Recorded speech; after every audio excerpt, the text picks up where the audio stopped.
Now this might look like a tank, but the US Army swears it isn't. Let's talk about the M10 Booker Combat Vehicle.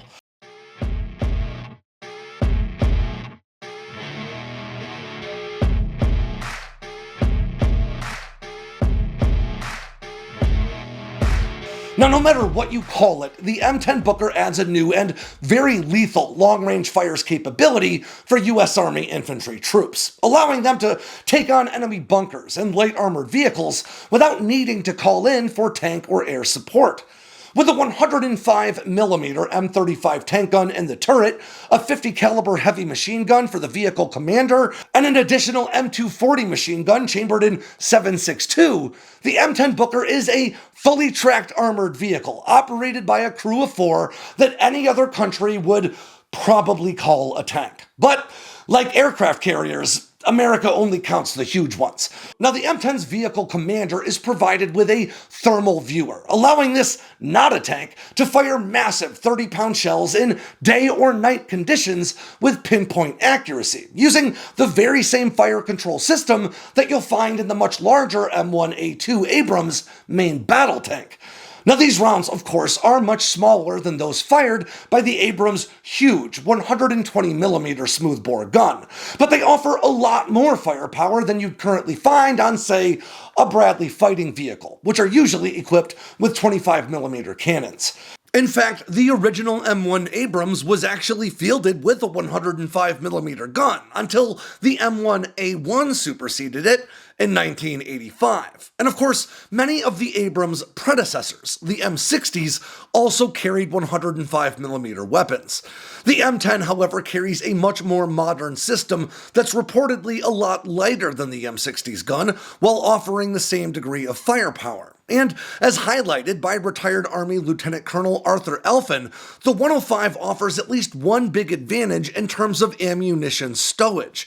While 105 and 120mm rounds are roughly the same length, 105mm rounds are about an inch smaller in diameter, allowing you to carry 48 105mm rounds in the same space you could stow just 40 120s. And while it is true that a 105mm tank gun won't be able to penetrate the front armor of most modern main battle tanks, it is nonetheless said to be capable of penetrating more than 400mm of rolled steel armor, meaning it could still make pretty easy work of many older tanks that are still on the battlefield while wiping the floor with just about any modern lightly armored vehicle. But of course, the M10 is not built for tank-on-tank combat, and if it was faced with that possibility, well, it would likely call in for support from its much bigger sister. At around half the size of the mighty Abrams, the M10 Booker doesn't fit the criteria to be considered a light tank, the Army says, because of its mission profile. Light tanks, you see, are traditionally put into reconnaissance roles, whereas the M10 is meant to fight right alongside ground troops who are becoming increasingly mobile in the modern era. Or, as Major General Glenn Dean put it, this is not a reconnaissance vehicle, it's an assault gun. With modular armor and blowout panels, the Booker offers fully modern protection against a wide variety of threats, bolstered by smoke grenade launchers to inhibit the enemy's visibility, and an automatic fire suppression system just in case the vehicle does take a direct hit from an anti-tank weapon.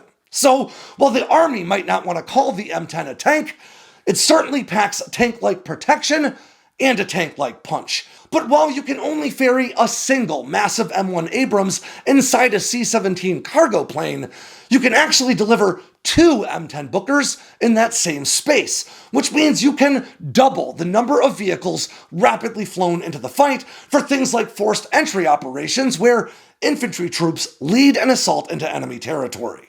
Now, altogether, the Army intends to buy 504 M10s, with the first combat-capable vehicles going to the 82nd Airborne Division later this year. And long-term, the plan is to field 14 M10 Bookers per infantry brigade combat team, which is usually made up of around 4,400 soldiers, organized into 3 battalions.